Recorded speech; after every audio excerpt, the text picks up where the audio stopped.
Bonjour à tous et bienvenue dans ce petit tutoriel dans lequel nous allons voir comment entretenir très simplement son moulinet spinning. Alors la première étape va consister à nettoyer l'ensemble du moulinet à l'aide du nettoyant anti-corrosion. Donc pour cela, rien de plus simple, on va pulvériser le nettoyant anti-corrosion sur l'ensemble du bâti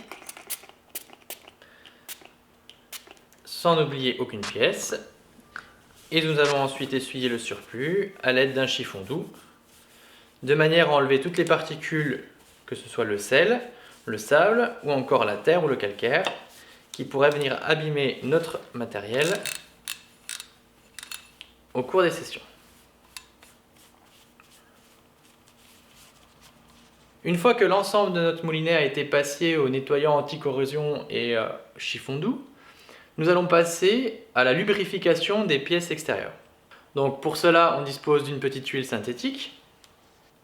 Première pièce que l'on va passer à l'huile, c'est le bras de pick-up. Donc on va venir placer une petite goutte d'huile au-dessus du bras de pick-up, une petite goutte d'huile en dessous du bras de pick-up, et on va faire en sorte que l'huile pénètre à l'intérieur du mécanisme. Deuxième petit point à lubrifier, c'est l'emmanchement entre la manivelle et la poignée. Là, vous avez souvent la formation de grippement avec des bruits qui sont vraiment très désagréables, que je déteste. Donc, plutôt que de supporter ce désagrément en session, un petit entretien, une goutte d'huile, on fait rentrer, on essuie éventuellement le surplus avec un chiffon doux, et c'est fait pour ici. Une fois qu'on a donc passé l'ensemble du bâti de toutes les pièces du moulinet au nettoyant anti-corrosion, une fois qu'on a lubrifié les mécanismes extérieurs, on va passer au graissage des pièces qui se situent à l'intérieur. Donc la première étape consiste à démonter la bobine.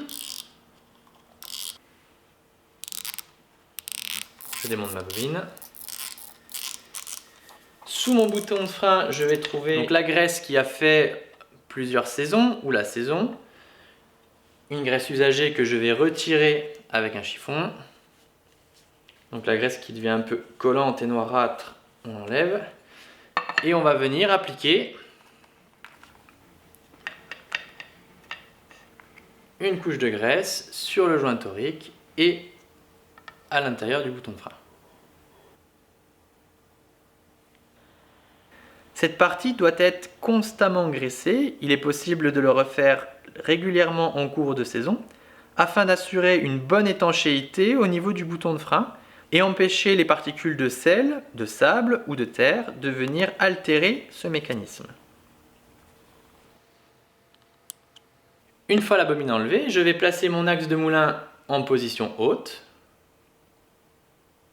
Voilà. Je vais venir nettoyer la graisse usagée qui est formée à la base de l'axe. Et avec le tube de graisse de précision, je vais venir déposer un fin cordon tout autour de la base de l'axe, de manière à assurer l'étanchéité de cette partie-là.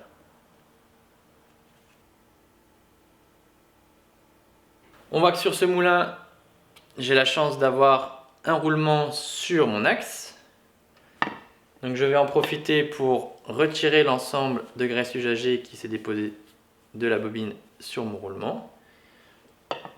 Et je vais en profiter pour rajouter une petite goutte d'huile sur le roulement.